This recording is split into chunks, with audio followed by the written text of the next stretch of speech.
धनतेरस का ये शुभ दिन आया, सबके लिए नई खुशियाँ लाया। दिलों में खुशियाँ, घर में सुख का बास हो, हीरे मोती सा आपका ताज हो। दीप जले तो रोशन आपका जहान हो, पूरा आपका हर अरमान हो। आपके घर में धन की बरसात हो, दिनों दिन बढ़ता जाए आपका कारोबार। धनतेरस आपके जीवन में लाए खुशियाँ अपार। लक्ष्मी आएगी इतनी की सब जगह नाम होगा, दिन रात व्यापार बढ़े इतना अधिक काम होगा। हरे कृष्णा। आप सभी भक्तों को धनतेरस की हार्दिक शुभकामनाएं। भगवान माँ लक्ष्मी आप सभी भक्तों की हर मनोकामना को पूर्ण करे। इसी मंगल कामना के साथ शुरू करते हैं आज की कथा। पहले सुनते हैं धनतेरस की कथा और फिर श्रवण करेंगे कार्तिक महात्म की कथा। पौराणिक कहानियों के अनुसार एक बार यमदेव ने अपने दूतों से प्रश्न किया कि क्या दूसरे के प्राण लेते समय क्या उनको दया नहीं आती, जिसके उत्तर में यमदूतों ने कहा बिल्कुल नहीं। यमदेव ने प्रेम पूर्वक मित्रवत होकर पुनः पूछा कि कभी कोई घटना या वाक्य जब उन्हें दया आई हो। ऐसे में दूतों ने कहा कि यम देवता, एक बार राजा हेम के पुत्र का प्राण लेते समय उसकी नवविवाहिता पत्नी का करुण विलाप सुनकर हमारा हृदय भी पसीज गया। इच्छा हो रही थी कि उसके प्राण न ले, क्योंकि वह तो अल्पायु था। मात्र 16 वर्ष की अवस्था में उसके प्राण शरीर से बाहर आ रहे थे, लेकिन विधि के विधान के अनुसार हम चाहकर भी कुछ नहीं कर सके। इस घटना को सुन यमदेव ने पूरा वृत्तांत पूछा। यमदूत ने बताया कि हंस नाम का एक प्रतापी राजा था। वह शिकार खेलते खेलते हेमराज के राज्य में पहुंच गया। भूख प्यास से व्याकुल राजा हंस का राजा हेमराज ने भव्य आतिथ्य किया। उसी दिन हेमराज को एक पुत्र की प्राप्ति हुई, जिसके नाम को लेकर ज्योतिषी ने भविष्यवाणी करते हुए कहा कि इस बालक के विवाह के चौथे दिन इसकी मृत्यु निश्चित है। इस बात से हेमराज काफी दुखी हुआ। तभी महाराज हंस ने सत्वाना देते हुए उसके बेटे की रक्षा की जिम्मेदारी खुद पर ले ली और हेमराज के बेटे के लिए यमुना किनारे एक विशेष किले का निर्माण कराया, जहां वायु भी उसकी अनुमति के बिना अंदर प्रवेश नहीं कर सकती थी। यमदूत ने आगे बताया, इस प्रकार राजकुमार तरुण बड़े हुए। उन्होंने कभी कन्या नहीं देखी, लेकिन देवयोग से उन्हें एक राजकुमारी दिखी और दोनों ने चुपके से गंधर्व विवाह कर लिया। इसकी सूचना राजा हंस और हेमराज को मिलते ही दोनों ने नियति को टालने का प्रयास शुरू किया, लेकिन वे यमदूतों को नहीं रोक पाए और हमने राजकुमार तरुण के प्राण हर लिए। यमदूत ने यमराज से कहा, जहाँ कुछ समय पहले तक उत्सव का वातावरण था, वहाँ चीख पुकार मच गई। नवविवाहिता राजकुमारी तो ऐसे दारुण विलाप कर रही थी कि मेरा कठोर मन भी उसे सुनकर विचलित हो गया। हे यमराज, मैं स्वयं भी रोने लगा, परंतु कर्तव्य की डोर से बंधा होने के कारण मैं विवश होकर वहां से उसके प्राण लेकर चला आया। यमदेव भी यमदूत की बात सुनकर विचलित हो गए और इस प्रकार दोनों के बीच काफी बातें हुई और अकाल मृत्यु के दोष मुक्त होने को लेकर दूत के अनुरोध पर यमदेव ने कहा कि जो प्राणी कार्तिक कृष्ण पक्ष की त्रयोदशी की रात में मेरा पूजन करके दीप माला से दक्षिण दिशा की ओर मुंह वाला दीपक जलाएगा, उसे कभी अकाल मृत्यु का भय नहीं रहेगा। साथ ही दीपक जलाते समय उस जीव को जीवन भर धर्म मार्ग पर चलने का वचन भी देना होगा। जो ऐसा करेगा उसकी कभी अकाल मृत्यु नहीं होगी। वह समस्त सुखों का उपभोग करने के उपरांत ही मृत्यु को प्राप्त होगा। मान्यता है कि तब से ही कार्तिक कृष्ण पक्ष की त्रयोदशी यानी 13 की रात यमराज की पूजा का विधान शुरू हुआ। प्रेम से बोलिए धर्मराज भगवान जी की जय। सुनेंगे 13वां अध्याय। दैत्यों के तीक्ष्ण प्रहारों से व्याकुल देवता इधर उधर भागने लगे। अब इंद्र आदि को इस प्रकार भयभीत देखकर गरुड़ पर चढ़े भगवान विष्णु युद्ध में आगे बढ़े। उन्होंने अपना सारंग नामक धनुष उठाकर बड़े जोर से टंकार किया। इससे त्रिलोक गूंज उठा। पल मात्र में ही भगवान विष्णु ने हजारों दैत्यों के सिर काट गिराए।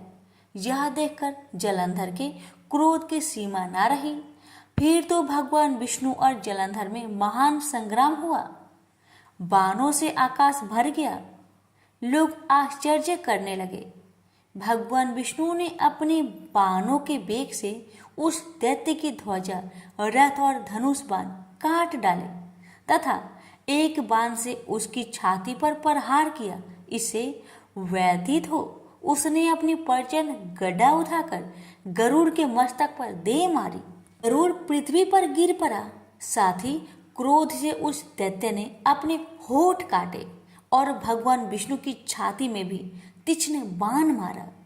इसके उत्तर में भी भगवान विष्णु ने उसकी गदा काट दी और अपने सारंग धनुष पर बाण चढ़ाकर उसको बेधना आरंभ किया। जलंधर भी उन पर अपने पैने बाण बरसाने लगा। उस समय जलंधर ने भगवान को कई पैने बाण मारकर उनके दिव्य धनुष को काट दिया। धनुष कट जाने पर भगवान ने गदा ग्रहण कर ली और शीघ्र ही जलंधर को खींचकर मारी। परंतु उस अनगिनत अमोघ गदा की मार से भी वह चल्यमान न हुआ। मदोन्मत्त हाथी के समान उसे यानी गदा की मार को फूल की माला ही जाना। साथ ही उस युद्ध दुर्गम ने अत्यंत ही क्रोधित होकर अग्निमुख त्रिशूल उठाकर भगवान विष्णु पर छोड़ दिया। भगवान ने शिव जी के चरणों को स्मरण कर नंदक नामक त्रिशूल से उसके त्रिशूल को छेद दिया। जलंधर ने झटपट भगवान की छाती में एक मुष्टिक मारा। इसके उत्तर में भगवान विष्णु ने भी उसकी छाती पर अपनी मुष्टिका का प्रहार किया। फिर दोनों घुटने टेककर बाहों और मुष्टिकों से बाहु युद्ध करने लगे। कितने ही देर तक भगवान उनके साथ युद्ध करते रहे। जब वे कुछ श्रमित हो गए तब सर्वश्रेष्ठ मायावी से भगवान ने उस दैत्य से मेघ बानी में बोले, हे रण दुर्गम दैत्य श्रेष्ठ, तू धन्य है जो इस महायुद्ध में बड़े बड़े आयुधों से भी भयभीत न हुआ। इस युद्ध से मैं बड़ा प्रसन्न हूँ। तू जो चाहे वर मांग, मैं अदेय वस्तु भी आज तुझे दे दूंगा। मायावी भगवान विष्णु की ऐसी वाणी सुनकर जलंधर ने कहा, हे भावुक, यदि आप मुझ पर खुश है तो यह वर दीजिए कि आप मेरी बहन के साथ तथा अपने सारे कुटुंबियों सहित मेरे घर पर निवास करें। नारद जी कहते हैं, उसके ऐसे वचन सुनकर भगवान को खेद तो हुआ, किंतु उसी क्षण उन देवेश ने तथास्तु कह दिया। अब भगवान विष्णु सब देवताओं के साथ जलंधरपुर में जाकर निवास करने लगे। जलंधर अपनी बहन लक्ष्मी और देवताओं सहित भगवान को वहां पाकर बड़ा प्रसन्न हुआ। फिर तो देवताओं के पास जो रत्न आदि थे उनके स्थानों पर दैत्य को स्थापित करके जलंधर पृथ्वी पर आ गया। निशुंभ को पाताल में स्थापित कर दिया और देव दानव यक्ष गंधर्व सर्प राक्षस मनुष्य आदि सबको अपना वशवर्ती बनाकर त्रिभुवन पर शासन करने लगा। उसने धर्मानुसार सुपुत्रों के समान प्रजा का पालन किया। उसके धर्म राज्य में सभी सुखी थे। प्रेम से बोलिए लक्ष्मी नारायण की जय। यहीं पर कार्तिक मास कथा अध्याय 13 समाप्त हुआ। श्रीमद् भगवद गीता पाठ 13वां अध्याय। कृष्ण बोले, हे कौतन्य, यह शरीर क्षेत्र कहलाता है। इसके जानने वाले को क्षेत्रज्ञ कहते हैं। इस संपूर्ण क्षेत्र में क्षेत्रज्ञ मुझे ही जान। क्षेत्र और क्षेत्रज्ञ का जो ज्ञान है मेरे मत से वही ज्ञान है। यह क्षेत्र कैसे करों का रूप है, उसमें कौन कौन विकार होते हैं उसकी उत्पत्ति किस प्रकार हुई है, क्षेत्रज्ञ का क्या प्रभाव है, इत्यादि बातों को संक्षेप में कहता हूँ, सुनो। एक ऋषियों ने अनेक प्रकार के छंदों में इसको बताया है। वेदों ने भी पृथक पृथक वर्णन किया है तथा हित वाले ब्रह्म सूत्र करके पदों से भी ज्ञान निश्चय किया गया है। पंच महाभूत, अहंकार, बुद्धि, अव्यक्त, प्रकृति, दसों इंद्रिया, मन तथा पांचों इंद्रिया के विषय एवं इच्छा, देश, सुख दुख, संघात, चेतना, घृति तथा इनके समूह, संक्षेप में क्षेत्र क्षेत्रज्ञ के यही विकार है। मान एवं पाखंड से रहित अहिंसा, सहनशीलता, सरलता, गुरु सेवा, पवित्रता, अपने मन का संयम, इंद्रियों को विषय से विरक्त, अहंकार रहित और जन्म मृत्यु बुढ़ापा रोग दुख आदि दोषों को देखना, पुत्र स्त्री गृह इत्यादि से आसक्त न करना तथा इनमें अपने को सुखी दुखी न मानना एवं इष्ट अनिष्ट की प्राप्ति में हर्ष विषाद रहित रहना, अनंत भाव से मेरी अनन्य भक्ति करना, एकांत में रहना, जन समूह में रहने से विराग, सदा स्मरण रखना कि मैं परमात्मा का ही अंश हूँ। ज्ञान प्राप्ति के उद्देश्य से मोक्ष को सबसे श्रेष्ठ मानना, इसे ही ज्ञान कहते हैं। अब ज्ञेय का स्वरूप वर्णन करते हैं। जिनको जानकर मनुष्य मोक्ष को प्राप्त होता है, वह आदि रहित बड़ों से बड़ा, अकथनीय होने से न सत्य ही कहा जाता है और न असत्य ही कहा जाता है। सब और उसके हाथ और चरण है, सब और नेत्र सिर और है, वही जगत में सबको घेरे हुए स्थित है। वह सब इंद्रियों के गुण का प्रकाश है, पर उनके कोई इंद्रिय नहीं है, जिसको किसी से आसक्त नहीं, पर जो सबका आधार है, जो स्वयं निर्गुण होने पर भी गुणों का भोक्ता है, जो भूतों के बाहर भीतर है तो भी चर और अचर है, जो अत्यंत सूक्ष्म होने के कारण जाना नहीं जाता, जो दूर भी है और निकट भी है, जिनके विभाग नहीं होने पर भी जो भिन्न भिन्न भूतों में समान विभक्त रहता है। समस्त भक्तों का पालन नाश और उत्पन्न करने वाला ज्ञेय वही है। वही अंधकार से परे ज्योतिष्मान पदार्थों को ज्योति देता है। जहाँ ज्ञान जानने योग पदार्थ ज्ञान के द्वारा जानने योग सबके हृदय में वास करता है। इस प्रकार क्षेत्र यज्ञ और ज्ञेय सबको संक्षेप में कहा। इसे जानकर मेरा भक्त मेरे पद के योग होता है। प्रकृति तथा पुरुष दोनों ही अनादि है। विकारों और गुणों की उत्पत्ति प्रकृति से हुई है। कार्य तथा कारण को प्रकृति उत्पन्न करती है। पुरुष तो सुख व दुखों का भोगता है। प्रकृति में पुरुष रहता है, प्रकृति के गुणों का उपयोग करता है, तदनुसार उत्तम व अधम योनियों में जन्म लेता है। इस प्रकार गुणों के साथ जो प्रकृति और पुरुष को जानता है, उसका रहन सहन चाहे जैसा हो, पूर्ण जन्म नहीं होता। जो ध्यान से कोई सांख्य योग से तथा कोई कर्म योग द्वारा अपने को आत्मा में देखते हैं, परंतु कोई तो इस प्रकार न जानते हुए भी दूसरे से सुनकर ध्यान करते हैं तथा श्रद्धा से सुनकर वे भी मृत्यु के पार चले जाते हैं। हे अर्जुन, स्वथावर या जंगम सब उत्पन्न प्राणी क्षेत्र तथा क्षेत्रज्ञ के संयोग से ही होते हैं। परमेश्वर सब भूतों में समान रूप से ही है। भूतों के नष्ट होने पर भी उसका नाश नहीं होता। सब में समान रूप से स्थिर परमेश्वर को देखता हुआ जो आप ही आत्मा का नाश नहीं करता, वह उत्तम गति प्राप्त करता है।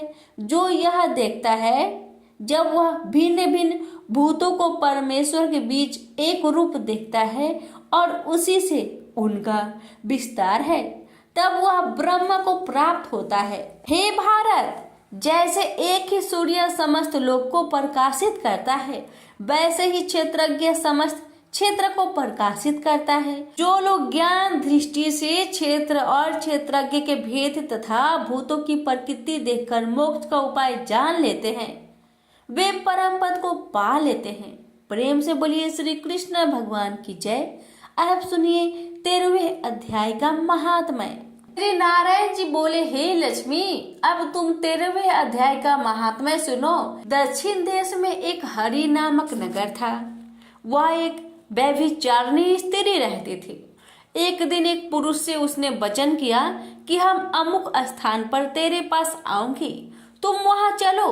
वह पुरुष किसी अन्य स्थान पर चला गया और स्त्री उसे खोजते खोजते हैरान हो गई, पर वह पुरुष ना मिला। वह पुरुष भी भागता फिरे। वह गणिका घर पर उसकी राह देखने लगी। राह देखते देखते सारा दिन व्यतीत हो गया, पर प्रीतम ना आया। शाम हुआ तब वह का प्रीतम का नाम ले लेकर पुकारने लगी। इतने में ही वह पुरुष मिल गया। दोनों बड़े प्रसन्न होकर बैठे कि इतने में एक शेर आया और गणिका को खा लिया। तब यमदूत गणिका को धर्मराज के पास ले गए। धर्मराज ने हुक्म दिया, इसको चांडाल का जन्म दे दो। श्री नारायण जी कहते हैं, लक्ष्मी उसने गणिका का देह त्याग चंडालनी का देह पाई। कई दिन पीछे एक दिन नर्मदा नदी के तट पर चली गई। वहां देखा कि एक साधु गीता के 13वें अध्याय का पाठ कर रहा है। उसे उसने सुन लिया। जब अध्याय सुनकर प्रसाद पाया तो तुरंत चंडालनी के प्राण छूट गए। वह देव देही पाई। आकाश से विमान आया, उस पर बैठ बैकुंठ को चली। तब उस साधु ने पूछा, अरे तूने कौन सा पुण्य किया जिसके करने से बैकुंठ को चली? चंडालनी ने कहा, हे संत जी, इस गीता के 13वें अध्याय के पाठ का श्रवण कर मैं बैकुंठ को चली। तत्पश्चात उसने पार्षदों से कहा, कोई ऐसा यत्न करो कि जिस सिंह ने मुझे पहले गणिका जन्म में खाया था उसको भी साथ ले चलो। फिर उसने उस साधु से प्रार्थना की, हे संत जी, गीता के एक श्लोक के पाठ का फल उस सिंह के निमित्त दे दो तो उसका भी उद्धार हो जाए। तब उसी संत ने उसे भी गीता का पाठ का फल दिया, जिससे तत्काल उस सिंह की देव छूटी और देवदेही पाई। तब दोनों विमान पर चढ़कर बैकुंठ वासी होकर परम धाम को प्राप्त हुए। प्रेम से बोलिए लक्ष्मी नारायण की जय। मंगलवार व्रत कथा। व्यास जी ने कहा, एक बार नैमिषारण्य तीर्थ में 80,000 मुनि एकत्र होकर पुराणों के ज्ञाता श्री सूत जी से पूछने लगे, हे महामुने, आपने हमें अनेक पुराणों की कथाएं सुनाई हैं। आप कृपा करके हमें ऐसा व्रत और कथा बताइए जिसके करने से संतान की प्राप्ति हो तथा मनुष्य को रोग, शोक, अग्नि, सर्व दुख आदि का भय दूर हो, क्योंकि कलयुग में सभी जीवों की आयु बहुत कम है। फिर इस पर उन्हें रोग, चिंता के कष्ट लगे रहेंगे तो फिर वह श्री हरि के चरणों में अपना ध्यान कैसे लगा सकेंगे। श्री सूत जी बोले, हे मुनियों, आपने लोक कल्याण के लिए बहुत ही उत्तम बात पूछी है। एक बार युधिष्ठिर ने भगवान श्री कृष्ण से लोक कल्याण के लिए यही प्रश्न किया था। भगवान श्री कृष्ण और युधिष्ठिर का संवाद तुम्हारे सामने कहता हूँ, ध्यान देकर सुनो। एक समय पांडवों की सभा में श्री कृष्ण जी बैठे हुए थे। तब युधिष्ठिर ने भगवान श्री कृष्ण से प्रश्न किया, हे प्रभु, नंद नंदन, गोविंद, आपने मेरे लिए अनेकों कथाएं सुनाई हैं। आज आप कृपा करके ऐसा व्रत या कथा सुनाइए जिसके करने से मनुष्य को रोग, चिंता का भय समाप्त हो और उसको पुत्र की प्राप्ति हो। हे प्रभु, बिना पुत्र के जीवन व्यर्थ है। पुत्र के बिना मनुष्य नरकगामी होता है। पुत्र के बिना मनुष्य पितृ ऋण से छुटकारा नहीं पा सकता और ना ही उसका पुण्यक नामक नरक से उद्धार हो सकता है। अतः पुत्रदायक व्रत बतलाइए। श्री कृष्ण भगवान बोले, हे राजन, मैं एक प्राचीन इतिहास सुनाता हूँ, आप उसे ध्यान पूर्वक सुनो। कुंडलपुर नामक एक नगर था। उसमें नंदा नामक एक ब्राह्मण रहता था। भगवान की कृपा से उसके पास सब कुछ था, फिर भी वह दुखी था। उसका कारण यह था कि ब्राह्मण की स्त्री सुनंदा की कोई संतान न थे। सुनंदा पतिव्रता थी, भक्तिपूर्वक श्री हनुमान जी की आराधना करती थी। मंगलवार के दिन व्रत करके अंत में भोजन बनाकर हनुमान जी का भोग लगाने के बाद स्वयं भोजन करती थी। एक बार मंगलवार के दिन ब्राह्मणी गृह कार्य की अधिकता के कारण हनुमान जी को भोग ना लगा सकी, तो इस पर उसे बहुत दुख हुआ। उसने कुछ भी नहीं खाया और अपने मन में प्रण किया कि अब तो अगले मंगलवार को ही हनुमान जी का भोग लगाकर अन्न जल ग्रहण करूंगी। ब्राह्मणी सुनंदा प्रतिदिन भोजन बनाती, श्रद्धापूर्वक पति को खिलाती, परंतु स्वयं भोजन नहीं करती और मन ही मन श्री हनुमान जी की आराधना करती। इसी प्रकार 6 दिन गुजर गए और ब्राह्मणी सुनंदा अपने निश्चय के अनुसार भूखी प्यासी निराहार रही। अगले मंगलवार को ब्राह्मणी सुनंदा प्रातः काल ही बेहोश होकर गिर पड़ी। ब्राह्मणी सुनंदा की इस असीम भक्ति के प्रभाव से श्री हनुमान जी बहुत प्रसन्न हुए और प्रकट होकर बोले, सुनंदा, मैं तेरी भक्ति से बहुत प्रसन्न हूँ, तू उठ और वर मांग। सुनंदा अपने आराध्य देव श्री हनुमान जी को देखकर आनंद की अधिकता से विह्वल हो श्री हनुमान जी के चरणों में गिरकर बोली, हे प्रभु, मेरे कोई संतान नहीं है, कृपा करके मुझे संतान प्राप्ति का आशीर्वाद दे, आपकी अति कृपा होगी। श्री महावीर जी बोले, तेरी इच्छा पूर्ण होगी, तेरे एक कन्या पैदा होगी, उसके अष्टांग प्रतिदिन सोना दिया करेंगे। इस प्रकार कहकर श्री महावीर जी अंतर्ध्यान हो गए। ब्राह्मणी सुनंदा बहुत हर्षित हुई और सभी समाचार अपने पति से कहा। ब्राह्मण देव कन्या का वरदान सुनकर कुछ दुखी हुआ, परंतु सोना मिलने की बात सुनी तो बहुत प्रसन्न हुआ। विचार किया कि ऐसी कन्या के साथ मेरी निर्धनता भी समाप्त हो जाएगी। श्री हनुमान जी की कृपा से वह ब्राह्मणी गर्भवती हुई और 10वें महीने में उसे बहुत ही सुंदर पुत्री प्राप्त हुई। यह बच्ची अपने पिता के घर में ठीक उसी तरह बढ़ने लगी जिस प्रकार शुक्ल पक्ष की चंद्रमा बढ़ता है। 10वें दिन ब्राह्मण ने उस बालिका का नामकरण संस्कार कराया। उसके कुल पुरोहित ने उस बालिका का नाम रत्नावली रखा, क्योंकि यह कन्या सोना प्रदान किया करती थी। इस कन्या ने पूर्व जन्म में बड़े ही विधान से मंगल देव का व्रत किया था। रत्नावली का अष्टांग बहुत सा सोना देता था। उस सोने से नंदा ब्राह्मण बहुत ही धनवान हो गया। अब ब्राह्मणी भी बहुत अभिमानी करने लगी। समय बीतता रहा। अब रत्नावली 10 वर्ष की हो चुकी। एक दिन जब नंदा ब्राह्मण प्रसन्नचित्त था, तब सुनंदा ने अपने पति से कहा, मेरी पुत्री रत्नावली विवाह के योग हो गई है, अतः आप कोई सुंदर तथा योग वर देकर इसका विवाह कर दे।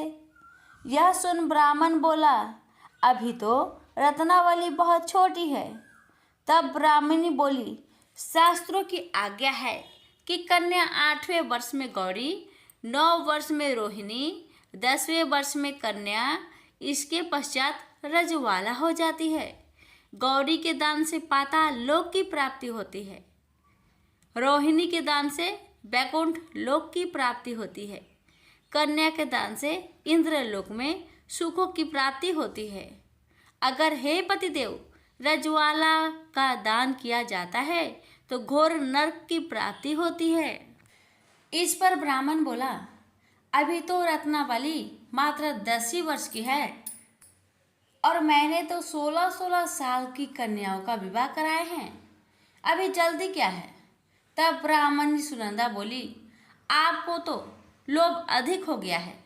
शास्त्रों में कहा गया है कि माता पिता और बड़ा भाई रजवाला कन्या को देखते हैं तो वह अवश्य नरकगामी होते हैं। तब ब्राह्मण बोला, अच्छी बात है, कल मैं अवश्य ही योग वर की तलाश में अपना दूत भेजूंगा।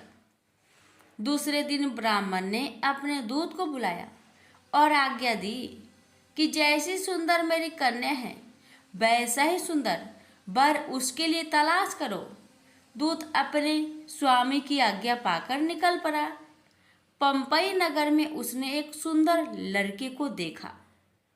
यह बालक एक ब्राह्मण परिवार का बहुत गुणवान पुत्र था। इसका नाम सोमेश्वर था। दूत ने इस सुंदर व गुणवान ब्राह्मण पुत्र के बारे में अपने स्वामी को पूर्ण विवरण दिया। ब्राह्मण नंदा को भी सोमेश्वर अच्छा लगा और फिर शुभ मुहूर्त में विधि पूर्वक कन्यादान करके ब्राह्मण ब्राह्मणी संतुष्ट हुए। परंतु ब्राह्मण के मन तो लोभ समाया हुआ था। उसने कन्यादान तो कर दिया था पर वह बहुत खिन्न भी था। उसने विचार किया कि रत्नावाली तो अब चली जाएगी और मुझे इससे जो सोना मिलता था वह अब मिलेगा नहीं। मेरे पास जो धन था कुछ तो इसके विवाह में खर्च हो गया और जो शेष बचा है वह भी कुछ दिनों के पश्चात समाप्त हो जाएगा। मैंने तो इसका विवाह करके बहुत बड़ी भूल कर दी है। अब कोई ऐसा उपाय हो कि रत्नावाली मेरे घर में ही बनी रहे, अपने ससुराल ना जावे।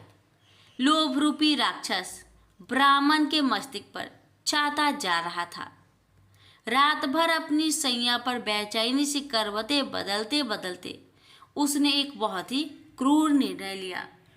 उसने विचार किया कि जब रत्नावाली को लेकर उसका पति सोमेश्वर अपने घर के लिए जाएगा तो वह मार्ग में छिपकर सोमेश्वर का वध कर देगा और अपनी लड़की को अपने घर ले आएगा, जिससे नियमित रूप से उसे सोना भी मिलता रहेगा और समाज का कोई मनुष्य उसे दोष भी नहीं दे सकेगा। प्रातःकाल हुआ तो नंदा और सुनंदा ने अपने जामाई तथा लड़की को बहुत सारा धन देकर विदा किया। सोमेश्वर अपनी पत्नी रत्नावली को लेकर ससुराल से अपने घर की तरफ चल दिया। ब्राह्मण नंदा महालोभ के वशीभूत हो अपने मति खो चुका था। पाप पुण्य को उसे विचार न रहा था। अपने भयानक व क्रूर निर्णय को कार्य रूप देने के लिए उसने अपने दूत को मार्ग में अपने जामाई का वध करने के लिए भेज दिया था, ताकि रत्नावली से प्राप्त होने वाला सोना उसे हमेशा मिलता रहे और वो कभी निर्धन ना हो। ब्राह्मण के दूत ने अपने स्वामी की आज्ञा का पालन करते हुए उसके जमाई सोमेश्वर का मार्ग में ही वध कर दिया। समाचार प्राप्त कर ब्राह्मण नंदा मार्ग में पहुंचा और रुदन करते अपनी पुत्री रत्नावली से बोला, हे पुत्री, मार्ग में लुटेरों ने तेरे पति का वध कर दिया है। भगवान की इच्छा के आगे किसी का कोई बस नहीं चलता है। अब तू घर चल, वहां पर ही रहकर शेष जीवन व्यतीत करना। जो भाग्य में लिखा है वही होगा। अपने पति की अकाल मृत्यु से रत्नावली बहुत दुखी हुई। करुण क्रंदन व रुदन करते हुए अपने पिता से बोली, हे पिताजी, इस संसार में जिस स्त्री का पति नहीं है उसका जीना व्यर्थ है। मैं अपने पति के साथ ही अपने शरीर को जला दूंगी और सती होकर अपने इस जन्म को माता पिता के नाम को तथा सास ससुर के यश को सार्थक करूंगी। ब्राह्मण नंदा अपनी पुत्री रत्नावली के वचनों को सुनकर बहुत दुखी हुआ। विचार करने लगा, मैंने व्यर्थ ही जामाई वध का पाप अपने सिर लिया। रत्नावली तो उसके पीछे अपने प्राण तक देने को तैयार हो। मेरा तो दोनों तरफ से मरण हो गया। धन तो अब मिलेगा नहीं। जामाई वध के पाप के फलस्वरूप यम यातना भी भुगतनी पड़ेगी। यह सोचकर वह बहुत खिन्न हुआ। सोमेश्वर की चिता बनाई गई। रत्नावली सती होने की इच्छा से अपने पति का सिर अपनी गोद में रखकर चिता में बैठ गई।